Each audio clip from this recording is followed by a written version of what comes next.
Shalom.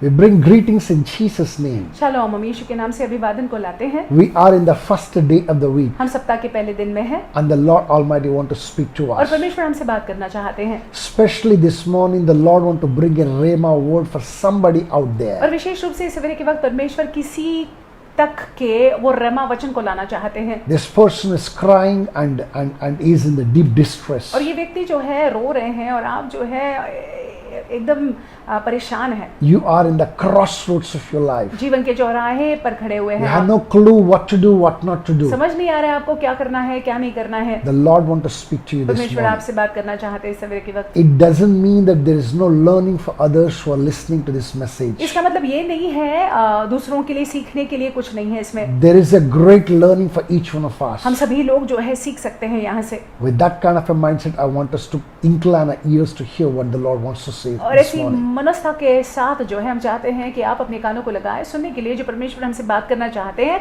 इस सवेरे के I बाद। want us to open our Bibles to Genesis chapter 16. पवित्र शास्त्र को खोलेंगे उत्पत्ति की किताब 16वां अध्याय Let's look at verse 8, 9 and 10. 8वें 9वें और 10वें वाक्य को I'm going to देखेंगे। read it for us from the NKJV version. It says, and he said, Hagar, Sarai's maid, where have you come from and where are you growing?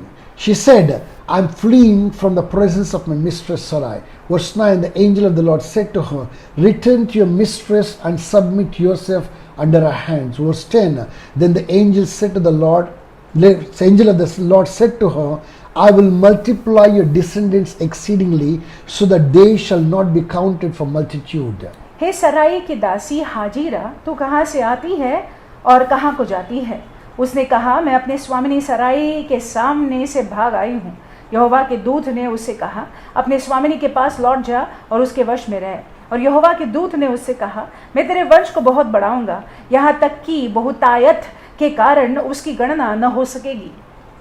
If you read these verses out of context, you may not be able to get much from here. बिना संदर्भ को समझे अगर आप इन वाक्यों को पढ़ते हैं तो ज्यादा समझ नहीं आएगा। But if you get the context well, लेकिन यदि आप संदर्भ को समझ लेते हैं, understand the background, आप बैकग्राउंड को समझ लेते हैं, you'll be able to get your lessons very तो clearly. यहाँ से जो है सीखों को हम सीख पाएंगे। In chapter 12 of Genesis, उत्पत्ति के 12वें अध्याय में God called Abraham परमेश्वर ने इब्राहिम को बुलाया and he said, leave your country, leave your kindred and go to the land that I'm showing to you. और उन्होंने इब्राहिम से कहा कि अपने देश को छोड़ और अपने लोगों को छोड़ और जिस देश को मैं तुमको बताऊंगा उस देश में तू जा। He said, I'm going to bless you परमेश्वर ने कहा कि मैं तुझे आशीषित and I'm going करूंगा to bring nations out of और you. देश देश तुझसे उत्पन्न होंगे। Abraham did not have a child, Ibrahim का कोई बच्चा नहीं था, कोई and संतान नहीं थी। God is talking about nations coming out of him. और यहाँ पे यहोवा जो है जाति जाति के बारे में बात कर रहे हैं। And Abraham did what God wanted him to. और इब्राहिम ने किया जो परमेश्वर चाहते थे कि वो करे। He left his country, अपने देश को न छोड़ा, left his kindred, अपने लोगों को छोड़ा and began to move towards the land that the Lord showed him. और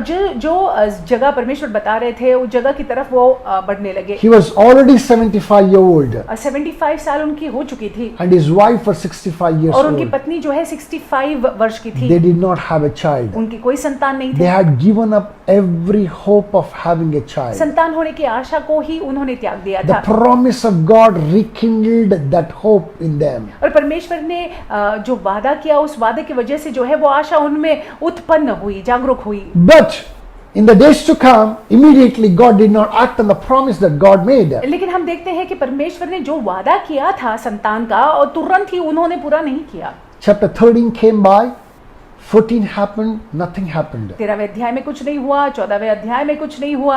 Once again in the chapter 15, फिर एक बार 15वें अध्याय में God shows up. परमेश्वर वहां पे प्रकट होते हैं। God speaks to Abraham परमेश्वर इब्राहिम से बात करते हैं and tells him, और कहते हैं, listen, this is what I'm going to do. सुनो मैं ये करने वाला हूँ, Sarai is going to bear a child. सराय का संतान होगा। In fact, Abraham couldn't believe it, Ibrahim विश्वास नहीं कर पाए, but finally he believed. लेकिन अंत में उन्होंने विश्वास किया। And then in chapter 16, something happened. और फिर 16वें अध्याय में कुछ होता है। Sarai thought सराय को ऐसा लगता है that she will help God in producing an offspring for Abraham. कि वो परमेश्वर की मदद करेगी इब्राहिम को संतान उत्पन्न होने में। You know, such a pity it is ये कितना दुर्भाग्य की बात है। Many of us think exactly how Sarai thinks. हम से बहुत लोग जो है सराय की तरह ही सोचते हैं। We think that God cannot do it on His own. हम ऐसा सोचते हैं कि परमेश्वर ने जो कहा है वो कर नहीं सकते हैं। Unless that we help, He cannot do. That's what we think. जब तक हम उनकी मदद न करें तब तक वो कर नहीं सकते, हम ऐसा सोचते हैं। Mind you, this morning I want to tell you, लेकिन इस सवेरे के वक्त मैं आपसे कहना चाहता हूँ, God is able, परमेश्वर कर सकते हैं, abundantly able, बहुतायता में कर सकते हैं, exceedingly able, हमारे सोच से बढ़कर कर सकते हैं, more than able to do all that and even greater things. अत्यधिक कर सकते हैं, हमारे सोच से बढ़कर और उससे भी महान बातों को कर सकते हैं। Hallelujah. Hallelujah. So here Sarai acted in haste. तो यहाँ पे सराई जो है जल्दबाजी में काम करती She है proposed to Abraham और वो प्रस्ताव रखती है इब्राहिम के सामने and she said, और कहती है, how about you taking my maid Hagar और मेरी दासी हगर को क्यों नहीं लेते हैं and through her raising an offspring? और उनके जरिए जो उसके जरिए जो है हमारा संतान हो And सकता है। Abraham quickly accepted that offer. और इब्राहिम ने हगार के क्षमा कीजिएगा सराई के प्रस्ताव को स्वीकार लिया And then Hagar conceives. और फिर हगार जो है वो गर्भ धारण कर लेती है। Now the moment Hagar conceived, अब जब हगार गर्भ धारण कर लेती है Hagar began to despise Sarah. तो हगार जो है वो अपने स्वामिनी के साथ सही व्यवहार नहीं करती है And when that happened, Sarai was not happy. और जब वो ऐसा करने लगती है तो सराई खुश नहीं होती है And she went and she blamed Abraham. और आगे चलकर सराई जो है इब्राहिम को दोष लगाती And है she said, और कहती है it's all because of you. तुम्हारी ही वजह से ये सारा हुआ You're है, not doing what you're supposed to do. तुमको जो करना चाहिए वो तुम नहीं कर रहे Now, हो। Abraham said, इब्राहिम ने कहा, look, she's still your servant. देखो ये हगार जो है हजीरा जो है अभी भी तुम्हारी दासी है,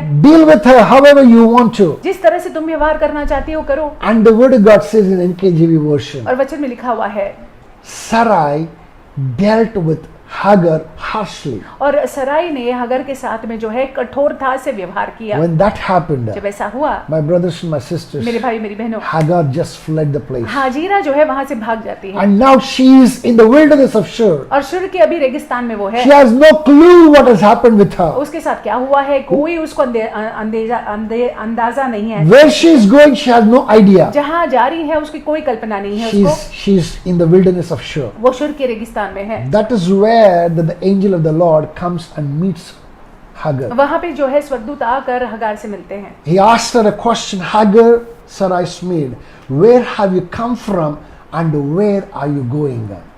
सराय की दासी हगार तू हजीरा तू कहाँ से आई है और कहाँ को जा रही है? Let me tell you, my brothers and my मैं sisters, आपसे कहूँ भाइयों बहनों, the God that you and I worship is a God who knows our end from the beginning and beginning from the end. जिस परमेश्वर की हम आराधना करते हैं वो हमारे अंत को शुरुआत से जानते हैं और हमारे शुरुआत को अंत से जानते It's हैं। quite possible that is exactly the question that the Lord, that you may be asked this morning. और हो सकता है ये प्रश्न आपने पूछा है सवेरे के वक्त, You know, where are you coming from and where are you going? क्षमा कीजिए आपसे ये प्रश्न जो है परमेश्वर पूछ रहे हैं इस सवेरे के वक्त कि कहाँ से आती है और कहाँ को जाती है। You know, just the way that Hagar was annoyed with her mistress. और जिस रीति से हगार जो है वो अपने स्वामिनी से गुस्सा थी As Hagar was frustrated, और पूरी रीति से जो है फ्रस्ट्रेटेड थी she was feeling helpless, और वो उसको जो है बिल्कुल ही मतलब ठीक नहीं लग रहा था full of anger, and inside she was broken. और उसमें जो है बहुत ज्यादा गुस्सा था और अंदर टूटी हुई थी। It's quite possible even you are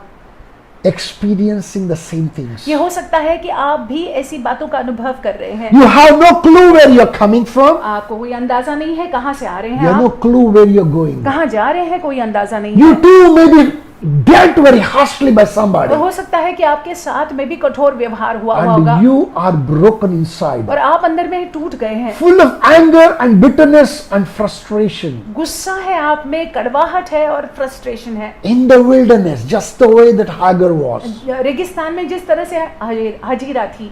Praise God. परमेश्वर के नाम की स्तुति हो। Now, if you're that kind of a person, अगर आप ऐसे व्यक्ति हैं, listen to what the angel of the Lord said. जो दूत कहते हैं उसको सुन लीजिएगा। Verse 9 it says, and the angel of the Lord said to her, return to your mistress and submit yourself under her hand. यहोवा के दूत ने उससे कहा अपनी स्वामिनी के पास लौट जा और उसके वश में रह। This morning the Lord is inspiring me to tell you this. और इस सवेरे के वक्त परमेश्वर प्रेरणा देते हैं कि मैं आपसे ये कहूँ Return to where you're coming from. कहाँ से आप आ रहे हैं वहां पे वापस जाइएगा, Submit yourself. अपने आप को वश में कीजिएगा। I do not know who has hurt you, हम नहीं जानते किसने आपको चोट पहुंचाई what है, has brought this और bitterness, क्यों ये कड़वाहट है आप, why you're angry and frustrated. क्यों आप गुस्सा है और फ्रस्ट्रेटेड है।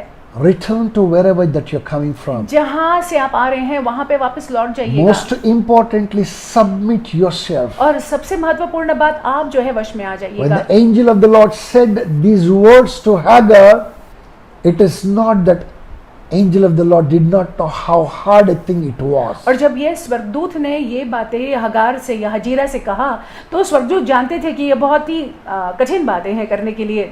I know, the Lord knows that how hard it is to go back for you to resubmit yourself to the person who caused so much of pain to you. और परमेश्वर जानते हैं, मैं जानता हूँ कठिन है कि आप जो है पुनः अपने आप को समर्पित करें, उस व्यक्ति के वश में आ जाए जो आपको कष्ट दे रहे हैं। Listen to this carefully. ध्यान से सुन लीजिएगा। The Lord knew what is about to happen. परमेश्वर जानते थे कि क्या होने वाला है। He had great plans for Hagar. हाँ, हगार के लिए, हजीरा के लिए उनकी महान If you योजना है। read the chapter, I mean the same chapter a little bit down, अगर आप यही अध्याय को आगे पढ़ते हैं, further verses, आगे के वाक्यों and में, even chapter 17 for that और matter, 17वां अध्याय भी, you will see how the Lord established Hagar and the descendants who came of her.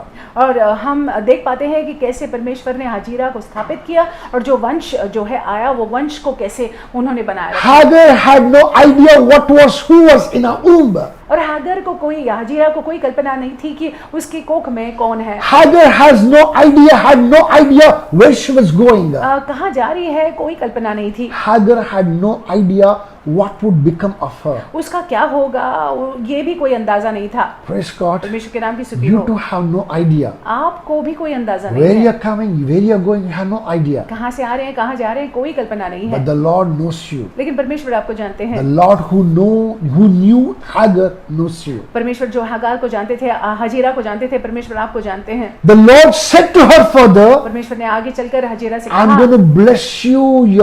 Your descendants are going to be a great nations. मैं तुमको आशीष दूंगा, और मैं तुमको बहुत बढ़ाऊंगा, और बहुतायत जो है तुम्हारा भाग होगा। You know, even He's speaking the same words concerning you. और वही बातों को आपसे वो कह रहे The हैं। Lord is looking to bless you. परमेश्वर चाहते हैं कि वो आपको आशीषित The करें। Lord is looking to lift you up. परमेश्वर आपको उठाना चाहते The हैं। Lord is looking to establish your feet. परमेश्वर आपके पाँव को स्थापित करना चाहते हैं। But for that to happen, लेकिन ऐसा अगर होना हो, you have to go through a painful process. तो जरूरी है कि आप इस दर्द भरे क्रिया से गुजरे। And that painful process is submitting oneself to those ones who is hurting you. और ये दर्दनाक क्रिया ये है कि आप जो है उन लोगों के वश में आ जाए जो आपको आपके साथ में कठोर है। My brothers and my sisters, मेरे भाइयों, मेरी बहनों, when you go back, जब आप वापस जाएंगे, the Lord promises that He will grant you the grace. परमेश्वर ये वादा आपसे करते हैं कि वो